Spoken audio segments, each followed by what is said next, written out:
Greg Trotline with Marine Technology TV, and we're very pleased to be joined today by Rear Admiral Tim Gallaudet to discuss the mega trends that are driving the subsea technology space in 2025 and beyond. So, Tim, you certainly need no introduction to this audience, but then again, I found in my 30 plus years communicating to the maritime, subsea, and offshore energy markets, it never hurts to repeat ourselves and remind. So, to start us off, can you just give a brief overview of your oceans career, really hitting the highlights and an update on your business and what your focus is today? Sure, Greg. Thanks for having me. I served for 32 years in the U.S. Navy as an oceanographer. Did a lot of really neat work with the Navy, supported submarine forces in the Arctic, worked with Navy SEAL teams, served on an aircraft carrier during combat operations off Iraq and Afghanistan, and worked in the Pentagon too, in addition to getting 3 degrees in oceanography. And so really value my Navy. I'm so thankful and grateful for the Navy and how they equipped me for my career. I went on to serve as the administrator of NOAA, overseeing that agency, which has 20,000 feds and contractors, a $7 billion budget, and environmental satellite ships, aircraft, and all sorts of environmental collection assets to chart our waterways, manage our fisheries, and predict the weather and climate. And then after leaving NOAA, I started a consulting business, and I advise a wide range of startups in the ocean space, weather, and environmental sectors, and also advise some nonprofits in the oceans and veteran spaces, and support a few research institutions like Scripps, Harvard, and Woods Hole. Um, you know, Historically, as I think you can attest better than anyone, exploring and understanding the world's oceans is neither easy nor cheap. But today, we're starting to see a myriad of technologies emerge that are designed to fast track that information collection, dissemination, and processing. I know this is a really big question, but as you know, I count on you to kind of set the stage for us here at MTR. So to break it down into two digestible chunks, can you give insights on the technologies, either broadly or specifically, that you see emerging to enable efficient, effective, and I'm just going to give you the ABC and I'll let you go, but ocean information collection, ocean information dissemination, and then ocean information processing?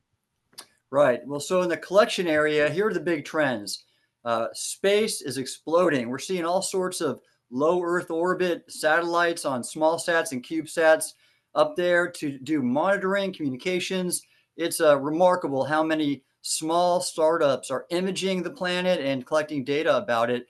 In addition, though, closer to home, it's all domain autonomy. We're talking drones on the sea surface, undersea, and in the air for all sorts of missions. Ukraine showed this famously with their combat operations in the Black Sea, but it's happening in industry too, and in science. And so that's something I've really just I've attacked with vigor because I think autonomy is the future, and we're seeing in the future is now.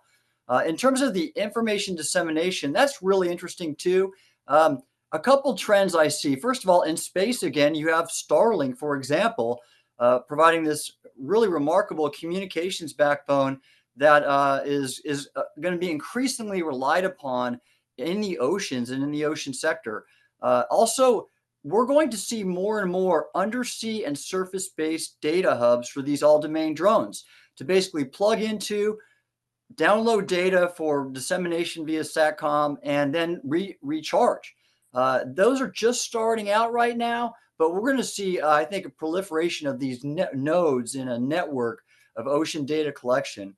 And, what's also interesting is subsea cables for information transfer, as well as other aspects. And of course, the attacks off Taiwan and in the Baltic are showing that infrastructure is increasingly at risk. So that's a big trend. And then down the range, maybe beyond 2025, quantum communications is going to be the next big dissemination trend. It's still in its infancy, but we're already seeing operational quantum devices like Exhale's gravimeter measuring gravity. That's an operational quantum device. So expect that to be in the next decade mainstream. And then for information processing, and we'll get into this more, but it's AI. Just recently, the president announced the Stargate Data Center Initiative, $500 billion going towards that. And with increasing data centers and places to put data and then analyze the data, we're just going to be seeing so many remarkable breakthroughs about taking all the data that exists collected, as I mentioned, and now making sense of it. And that's happening in areas of biology and marine biology, and as well as predicting the physics of the ocean and atmosphere, and then just mainstream economic applications like seaports and oil and gas, et cetera. So those are some of the big trends in that ocean information space I see. What do you expect, or what do you see in the way of subsea defense of critical subsea infrastructure in the coming years? Well, first off, the importance of it is this: undersea cables, they transmit 99% of the information that our economy and national defense depends on.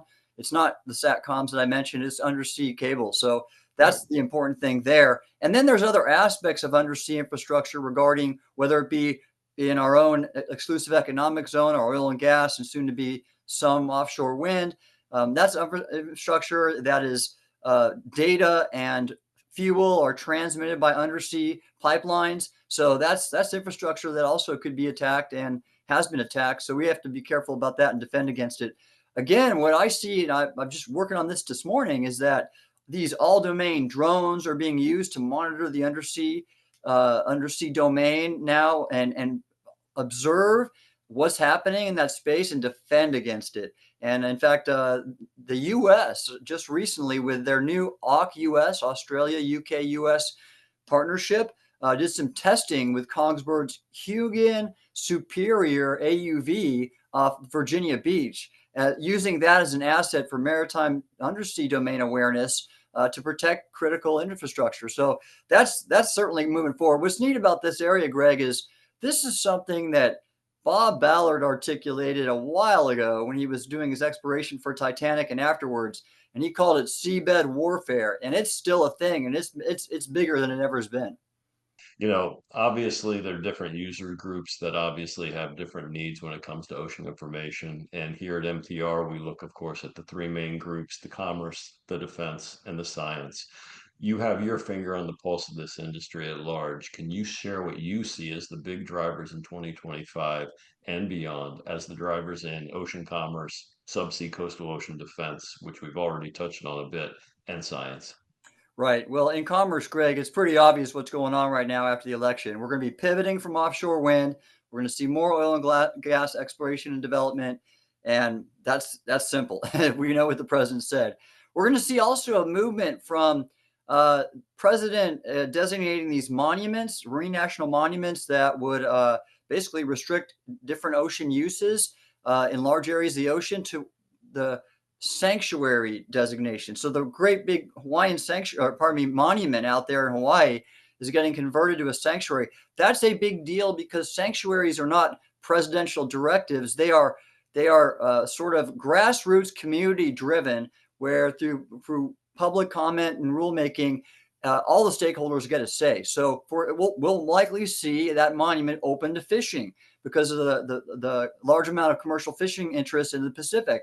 And so that's just representative of what's going to be changing. There's other monuments like in the Northeast, for example. Those are either going to get taken away or converted to sanctuaries, and I think that's a good thing. And then renewables, I think we're going to still see renewables continue, but of all types: solar, nuclear, and some wind. Now, another interesting thing about commerce and what's changing with the new administration is they're going really big into reducing our trade deficits. And the example I'm most familiar with, when I was at NOAA and serving under President Trump for the first time, his big priority was eliminating our seafood trade deficit, which at the time was about $16 billion.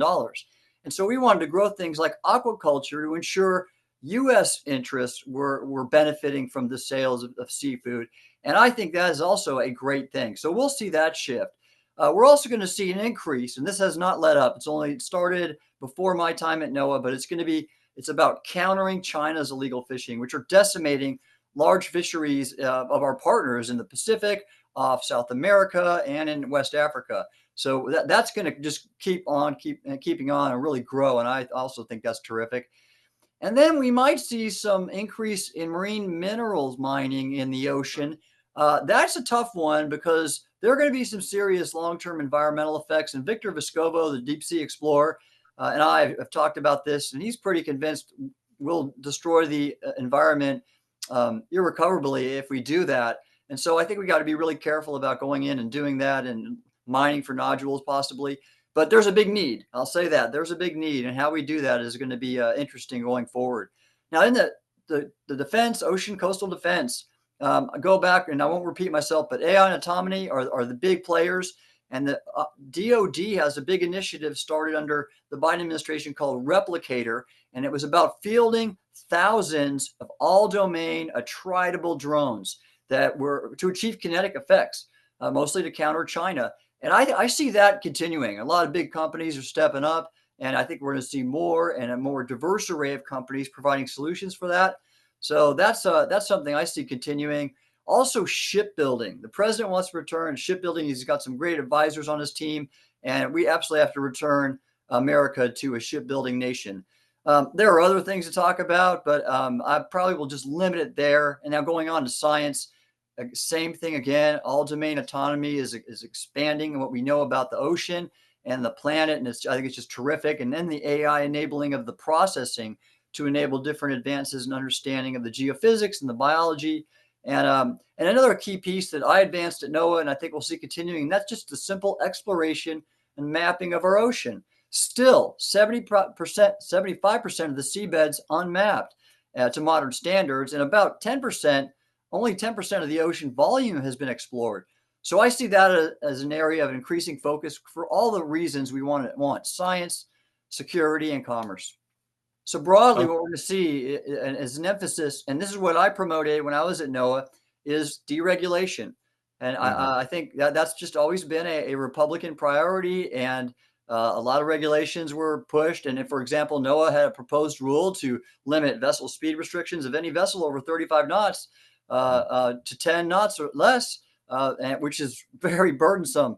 Thankfully, NOAA removed that rule after Trump was elected, and I'm all about protecting whales. That was the purpose of that rule. But deregulation and then advancing technology to basically get at any of the issues that the regulations got after. In fact, I wrote an article in Real Clear Science this year, and it was "We Can Save the Right Whale Through Technology and Not Regulation," and something worth looking up. And that's what we'll see a big turn to in this administration, as well as just something I promoted before, and that was the blue economy. The ocean economy of the U.S.